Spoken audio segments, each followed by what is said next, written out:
और सीधे आपको जयपुर लेकर चलते हैं। PCC chief Govind Singh Dotasra press conference कर रहे हैं। निकाय चुनाव समेत कई मुद्दों को लेकर प्रेस कॉन्फ्रेंस कर रहे हैं। सीधे सुनाते हैं। नगर निकाय के जनप्रतिनिधि हैं जो चुने गए थे, जिन संस्थाओं का गठन हुआ था उन संस्थाओं के चुनाव नहीं करवा रही है और वन स्टेट वन इलेक्शन की बात करके लोगों को भ्रमित करने का काम कर रही है और ग्रामीण इलाकों में और शहरों में जो विकास के काम होने चाहिए जनप्रतिनिधियों के माध्यम से, उनमें रोड़ा अटकाने का काम कर रही है और राजनीतिक दुर्भावनाओं से उनको हटा करके बिना कोई वजह, बिना कोई जांच के, और दूसरी जब कोर्ट से स्टे लेके आ जाते हैं तो उसके बावजूद भी उनको वापस उस पद पे बहाल नहीं कर रही है। मैं आपसे निवेदन करना चाहता हूं कि जो कानूनी स्थिति है हमारे पंचायती राज की, हमारे नगर निकाय की और हमारे संविधान की, उसके बारे में मैं बात करूंगा। उससे पहले मैं निवेदन करना चाहता हूं कि 5 साल का कार्यकाल हमारी पंचायत राज संस्थाओं का और नगर निकाय की संस्थाओं का होता है, जिसकी व्यवस्था संविधान में भी है और इनके अलग अलग अपने अपने एक्ट भी बने हुए हैं, कानून भी बने हुए हैं और उनके अनुसार ही आज तक राज्य सरकारें राज्य निर्वाचन आयोग के माध्यम से चुनाव कराती आ रही है। आज वर्तमान में 49 नगरीय इकाई की अवधि पूरी नवंबर में हो चुकी है, 5 साल पूरे हो चुके हैं। पंचायती राज में 6,759 ग्राम पंचायतों का कार्यकाल 31 जनवरी को पूरा हो गया और 704 ग्राम पंचायतों का कार्यकाल इस मार्च में पूरा हो जाएगा। यानी इनके चुनाव के लिए 6 महीने पहले से तैयारी करनी चाहिए थी। वोटर लिस्ट का बनाना या पुनर्सीमांकन करना, जो भी परिसीमन करना, जो काम करना था इनको पहले करना चाहिए था और इनकी समयावधि पूरी होने से पहले इनको चुनाव करवाने चाहिए थे। ये कॉन्स्टिट्यूशनल भी मैंडेटरी है और बाई लॉ भी उनके लिए बाध्यकारी है, जिसकी पालना ये राज्य सरकार नहीं कर रही। मैं आपको राजस्थान नगरपालिका अधिनियम 2009 की धारा 7 बताना चाहता हूँ और धारा 17 दोनों स्वायत्त शासन इकाइयों के कार्यकाल 5 साल और 5 साल से पहले पहले उनकी इकाइयों का गठन होना चाहिए और अगर बीच में किसी इकाई का विघटन हो जाता है तो विघटन हो जाने की दिशा में अगर 6 माह से ज़्यादा का कार्यकाल है तो उस शेष अवधि के लिए उसका दोबारा निर्वाचन होगा, उसके दोबारा चुनाव होंगे।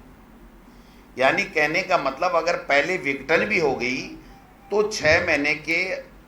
से ज़्यादा का अगर समय है तो शेष अवधि के लिए होगा, नई के लिए नहीं होगा। ये स्थिति नगरपालिका के इस कानून के अंतर्गत है। पंचायती राज में भी जो मैं निवेदन करना चाहता हूँ कि धारा 17 पंचायती राज अधिनियम 1994 की भी ये धारा ये कहती है कि 5 साल के लिए चुनाव होगा, 5 साल में इनको चुनाव कराने पड़ेंगे कार्यकाल समाप्त होने से पहले पहले, और वही 6 महीने का उनका कार्यकाल है कि 6 महीने से ज़्यादा अगर समय है तो उसका चुनाव कराया जाएगा। अगर 6 महीने से कम समय रह गया हो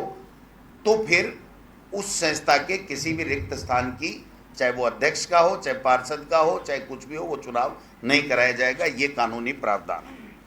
दूसरा मैं निवेदन करना चाहता हूं कि उक्त प्रावधानों के अनुरूप ही भारत सरकार का संविधान, जो संविधान जिसको भारतीय जनता पार्टी बदलना चाहती है, इस संविधान के अंदर भारत के संविधान के अनुच्छेद 243 ई व 243 यू में पंचायत व नगर निकायों के प्रथम अवधि जो इकाई का गठन होता है, प्रथम अवधि का मतलब उपसभापति या उप सरपंच या उप प्रधान का जो चुनाव होता है वो प्रथम बैठक माना जाता है। उसके 5 साल का कार्यकाल होगा और 5 साल के कार्यकाल के अंदर अंदर इनको चुनाव कराने पड़ेंगे। अब मैं निवेदन करना चाहता हूं कि ये सारी की सारी संवैधानिक और कानूनी रूप से होते हुए भी भारतीय जनता पार्टी ने एक लाइन इस सरकार ने एक लाइन लिख करके कि 1 स्टेट 1 इलेक्शन की ओर हम कर रहे हैं, जबकि आज की तारीख तक अगर मीडिया के किसी साथी को विधानसभा में या मुख्यमंत्री जी ने या यूडीएच मंत्री जी ने या पंचायत राज मंत्री जी ने अगर कोई भी एक लाइन का भी मसौदा उन्होंने दिया हो कि ये स्थिति है और हम इसलिए 1 स्टेट 1 इलेक्शन कर रहे हैं, मैं समझता हूं कि आज की तारीख तक कभी भी कोई पब्लिक डोमेन में भी नहीं है और किसी कागज में भी नहीं है। जब इनको प्रशासक लगाया तो प्रशासक लगाने पे भी अपरिहार्य कारणों से इनको 5 साल बाद में प्रशासक लगाया जाता है। नगर निकाय में तो अधिकारियों को दे दिए गए और पंचायती राज में ग्राम पंचायतों के सरपंचों को और पंचों की एक कमेटी बना करके दे दिए गए। मैं समझता हूं कि प्रशासक लगाने का कोई प्रावधान है ही नहीं। आप 6 महीने की अवधि अगर पूरी नहीं हो रही है तो आप लगा सकते हो। 4 महीने रह गए तो आप प्रशासक लगाओगे अगर किसी इकाई का विघटन हो गया तो, नहीं तो आप नहीं लगाओगे और वो चुनाव हो जाएंगे। मैं आपको निवेदन करना चाहता हूं कि सरकार परिसीमन की बात कर रही है, वोटर लिस्ट की बात कर रही है और किसी की बात कर रही है, लेकिन ये बात सुप्रीम कोर्ट और हमारा कानून इनको इजाज़त नहीं देता है कि इनके आधार के ऊपर आप चुनाव नहीं कराओगे। मैं आपको कहना चाहता हूं कि 2006 में अहमदाबाद म्युनिसिपल कॉरपोरेशन के मामले में, 2022 में के मामले में मध्य प्रदेश का जो मामला था, स्टेट ऑफ मध्य प्रदेश का, और अभी हाल ही में 2024 में हमारे स्टेट ऑफ पंजाब वर्सेज बेंत कुमार। बहुत महत्वपूर्ण बात है कि पंजाब का सरकार गई थी कि साहब हम परिसीमन कर रहे हैं, इसलिए हमको आप डेट बढ़ाने की अनुमति दीजिए। सुप्रीम कोर्ट ने कहा कि आप परिसीमन, वोटर लिस्ट या कोई भी ऐसा बहाना नहीं ले सकते, आपको मैंडेटरी है इस कानून के मुताबिक, संविधान के मुताबिक और स्टेट के कानून के मुताबिक कि आपको 5 साल के अंदर अंदर चुनाव कराने में, आप 60 दिन के अंदर अंदर चुनाव करवाइए और आप अपनी कार्यक्रम कीजिए। आज राज्य निर्वाचन आयोग राजस्थान का बिल्कुल बंद पड़ा है। मैं कह रहा हूं कि ये पूरी तरीके से उस इकाई का कोई एग्जिस्टेंस ही नहीं है, रीढ़ की हड्डी नहीं है राज्य निर्वाचन कमीशन में कि वो इनको सरकार को कह सके, और सरकार की तरफ से उनको किसी तरीके की बात नहीं की जा रही है। ये जो सुप्रीम कोर्ट का फैसला है मैं आपके साथ में शेयर करूंगा, उसमें बाकायदा लिखा हुआ है कि ये परिसीमन के या वोटर लिस्ट के आधार पे आप नहीं कर सकते। आज भरतपुर का जो चुनाव था जिला प्रमुख का, जगत सिंह जी एमएलए बने, आज 15, 16, 17 महीने हो गए, आज तक चुनाव नहीं कराया। बहाने, वोटर लिस्ट का बहाना कि पुनरीक्षण कार्यक्रम चल रहा है, ये चल रहा है, कोर्ट का आदेश आ गया, उसके बारे में भी मैं बताऊंगा। गंगानगर में 1 वार्ड का चुनाव करा दिया, 1 वार्ड खाली रख दिया, कार्यक्रम घोषित कर दिया, और गंगानगर के जिला परिषद का जिस दिन नॉमिनेशन होना था उस दिन रात को, पहली रात को उन्होंने पुनः कर दिया, क्योंकि दोनों जगह कांग्रेस का बनता। गंगानगर में पहले से कांग्रेस के हैं और वहाँ पर कांग्रेस का 100% बनता, और इनका खुद का निवास गृह जिला है मुख्यमंत्री जी का, इसलिए इनकी बेइज्जती होती, इसलिए उन्होंने ये काम नहीं किया। तो ये कानूनी स्थिति है। हम इसके लिए राज्य निर्वाचन आयोग का भी दरवाज़ा खटखटाएंगे, हम महामहिम राज्यपाल का दरवाज़ा भी खटखटाएंगे, और आवश्यकता हुई तो हम इसको गंभीरता के साथ में मनन मंथन कर रहे हैं कि हम हाई कोर्ट और सुप्रीम कोर्ट में भी जाना पड़ा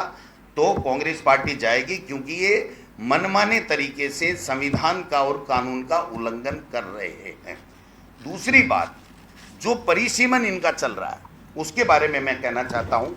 कि ग्राम पंचायतों में जो परिसीमन है उसमें पंचायती राज में 3000